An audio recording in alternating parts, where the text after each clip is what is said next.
Eczema is again a chronic skin condition, which is characterized by itching, irritation, redness, and inflammation of the skin.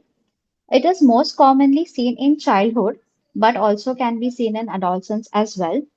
So it is basically what happens is an autoimmune condition. Eczema is a broad term to say. There are other things also which come under eczema, like atopic dermatitis, contact dermatitis, nubular dermatitis, seborrheic dermatitis. So these are the things which are all included in eczema. Eczema, as the barrier is defect, so what happens? It's an easy entry for the pathogens. So that's why the patient has to take care of, getting infected from viral, bacterial, or fungal infections. Thirdly, there is also, increased inflammation and redness of the skin, which we medical terms is known as cellulitis. That is another complication. And also, some people have got this allergic tendency to some food items as well. So that has to be taken care of because it might lead to anaphylaxis further. Eczema happens because there is some defect with the skin's barrier function. If our skin's barrier is disturbed, the what happens, the intercellular fluid it comes out and it presents in the form of oozing. Plus, barrier is like the one which helps to guard us from all the microorganisms. But if that is disturbed, then there is easy entry of microorganisms. So fungal, bacterial, viral infections are very common because they get an entry into the defective barrier. Secondly, also it has got some family history. So those parents who are atopics, there are chances that the children might also get atopic dermatitis or eczema.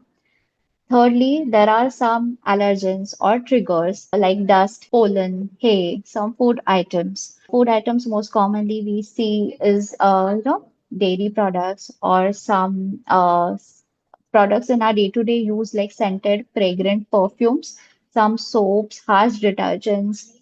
So some uh, environmental factors are also involved basically with this.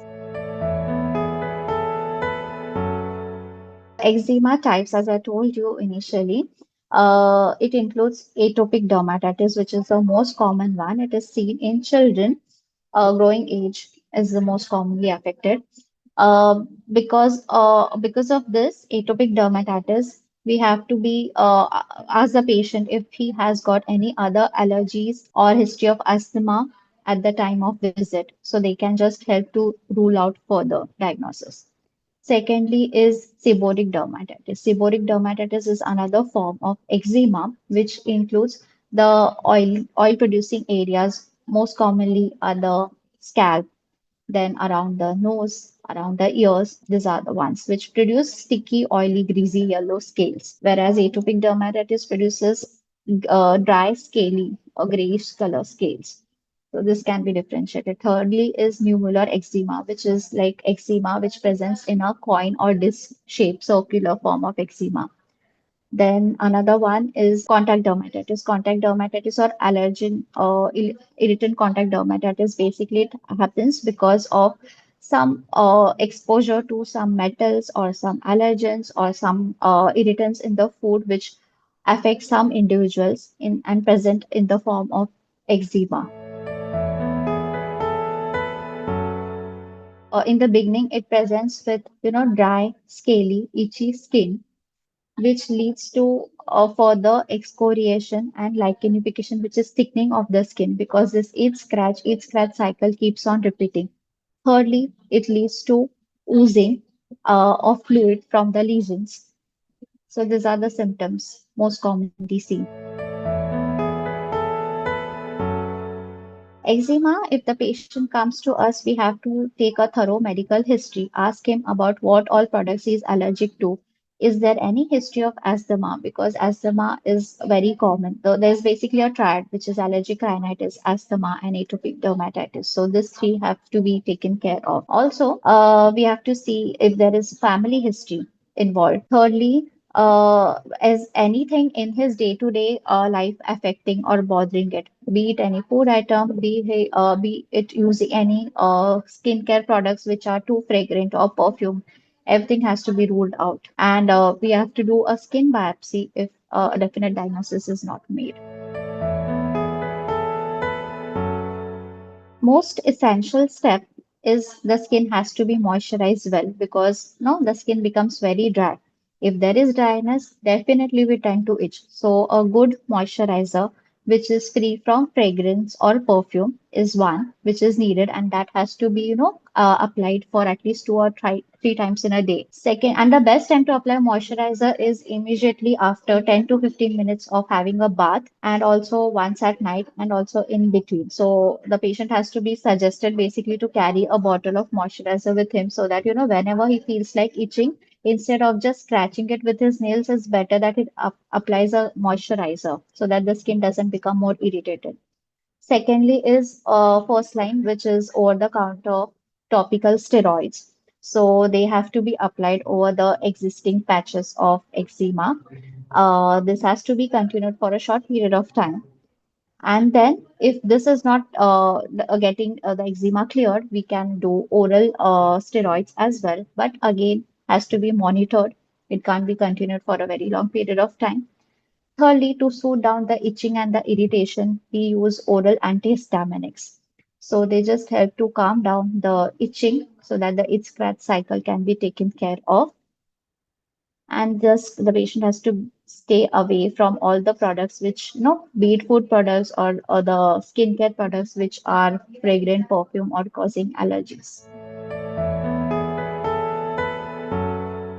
See, winter is a most common season to just flare up eczema. So avoid harsh climates. Avoid being in water for a very long period of time, especially the patient can just skip hot water baths is good. Lukewarm water, cold water is more convenient or suitable. Moisturizer has to be applied immediately, like after bath, pat your skin dry, sit for at least 5 to 10 minutes, and then apply enough moisturizer and so the skin becomes dry. So best time to the skin for the skin to absorb the moisturizer is immediately after bath. So this is what is done. Then the soaps and the moisturizers have to be non-perfume, non-fragrant. Avoid using harsh soaps, harsh detergents, anything which is gentle. So that has to be used.